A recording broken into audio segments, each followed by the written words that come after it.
the mic off to Logan Stout. Please give it up. All right. Great weekend to be single. That's a lie. You guys know what tomorrow is, right? Yeah, it's the day before that candy goes on sale.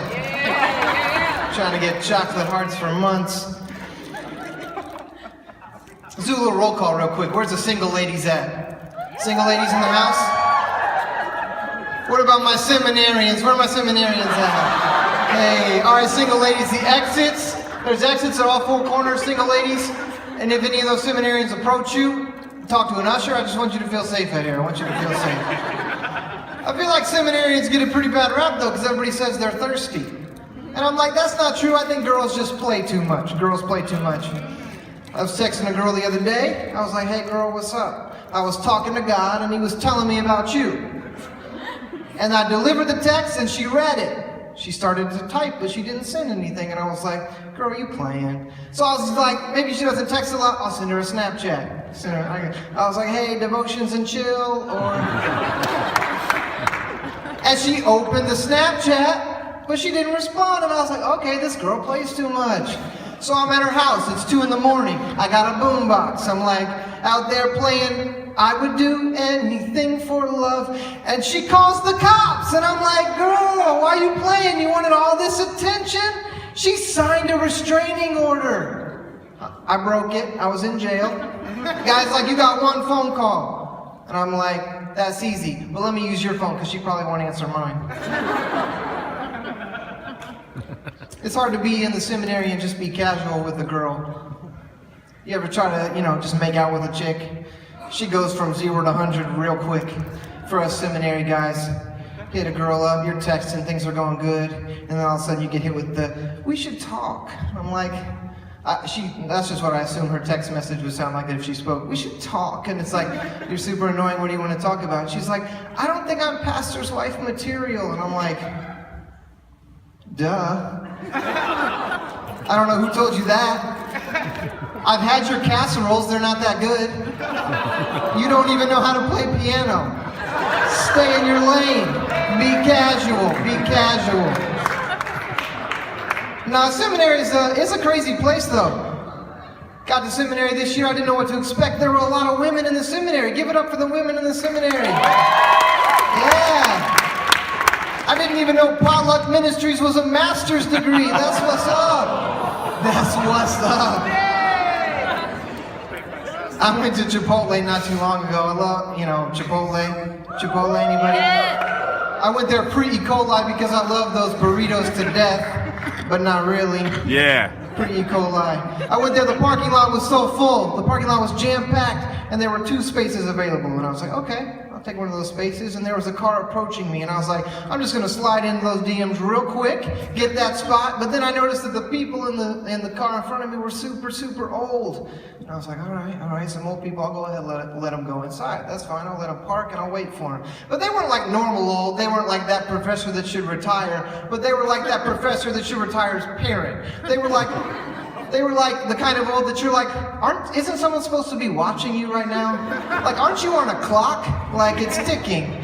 That kind of old, which, no offense to them. And so I go ahead and I let them park. Big mistake. 2 minutes go by, 3 minutes, 4 minutes, 5 minutes, 6 minutes go by, and I finally get the ability to pull in my space and walk inside, while they're still trying to get to the Chipotle. So I walk inside, super long line, kind of like a normal Chipotle. About 3 minutes go by, I turn around and I realize that these super old people had just walked in the restaurant. The old guy stops there in the entrance to the restaurant, and he looks at the line, he looks at his wife, back at the line, and he goes to his wife, there's no way in heck I'm waiting in this line. I don't have time for that. And I was like, yes you do, you had 2 things to do this afternoon. You had to eat lunch and not die, that's it. That is it. Oh, poor old people. How many of y'all played the lottery? $1.5 billion, nobody played the lottery? Anybody? No, nobody? I did, because I was trying to win that. And I didn't win the Powerball, but I did win the Michigan lottery, if you guys hadn't heard. In Michigan, they call their lottery EBT. And if you don't know what EBT is, it's the government name for food stamps. I feel like I've won the lottery every month when I get my food stamps refunded. That is the greatest feeling a poor man has ever got. Food stamps have completely changed the way, and this is true, food stamps have completely changed the way I shop for groceries.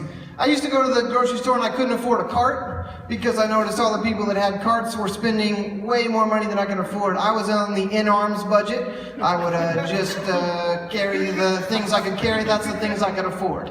I figured if I could fit them in my arms, then I could pay for them. I'm buying milk a lot differently now. I used to buy skim milk and now I'm buying 2%, which is the same price, but I just feel like it's better. I don't even check the expiration dates anymore. How many of you guys check the expiration dates every time? I don't even have to do that, which has been detrimental because I've got like expired milk at home, and last week I bought milk that was already expired, so I was like, you're just making poor decisions now. I like to buy organic food now, and I don't even know what organic food is. It just costs more, and I see a lot of people talking about it on Instagram, so I'm like, yeah, I could get that. Used to buy a lot of off-brand cereal, and now I buy the name brand. Because, no, I don't even buy the name brand. That's foolish, because it tastes exactly the same. You're wasting your money. I don't care if you're a billionaire, don't buy name brand cereal. Now when I'm checking out in the checkout line, I feel like Oprah, because people are behind me, and I'm like, soda for you, soda for you, soda for you, soda for you, soda for everybody. The other day, no lie, I was in the store line. There was a mom there with her daughter, and her daughter looked at her mom, and she said, Mom, could I get this candy bar? And her mom was like, honey, you know we can't afford that. And I was like, ma'am, don't worry, we'll get it. She turned and looked at me, she said, sir, you're here by yourself. I said, I met me and my friend Barack Obama. She looked me square in the eye and she said, thanks, Obama. I love Obama. Voted for Obama 2 times. Yeah, because I like to win. That's why I voted for Obama. I also love Ben Carson, and give it up for Ben Carson. Now, I'm not talking about President Ben Carson. I don't like President Ben Carson. But I love Dr. Ben Carson. Gifted Hands Ben Carson. Yeah. Cuba Gooding Ben Carson. That's the Ben Carson I love. I love that Ben Carson. I wish I could have been a fly on the wall during that first Siamese twin separation consultation. I feel like that would have been a fun experience for me. Could have been there, you know, Dr. Carson, he would have been sitting in his chair. Somebody would have came in. He was like, yeah, tell me the issue. The issue? I drug the issue in by my skull. It's like, oh, sick. All right, could you tell me a little bit more about your problem? She's like, my problem is I got a headache the size of my sister. Hey. I was single before I got to seminary. When I got here, or I was in a relationship before I got to seminary. I'm recently single, still single. My friends are like, hey, let me set you up with somebody. I was like, no, I don't think so. They're like, why not? I was like, well, I'm not trying to rush back into ruining my life. I'm trying to stay single for a little while. It's hard to meet people, though. I wish there was an Adventist version of Tinder. And if you don't know what Tinder is this app that you put pictures of yourself up, and you swipe left if you're not interested and right if you're interested. So an Adventist Tinder, we could name it Pathfinder, which I feel like would be pretty good. Pathfinder, that would be a good name for Adventist Tinder. And a lot like regular Tinder, you would swipe left, but not if you weren't interested completely, but maybe if you just sit by him at Vespers, you know? Swipe left if you sit by him at Vespers. And then swipe right if you'd have communion with them. Yay. But communion down at the St. Joseph River. Wash their feet, ankles, knees, if you please, you know what I'm saying? Hey. I've noticed as I've gotten older, I've gotten a lot pickier about the kind of girls that I like.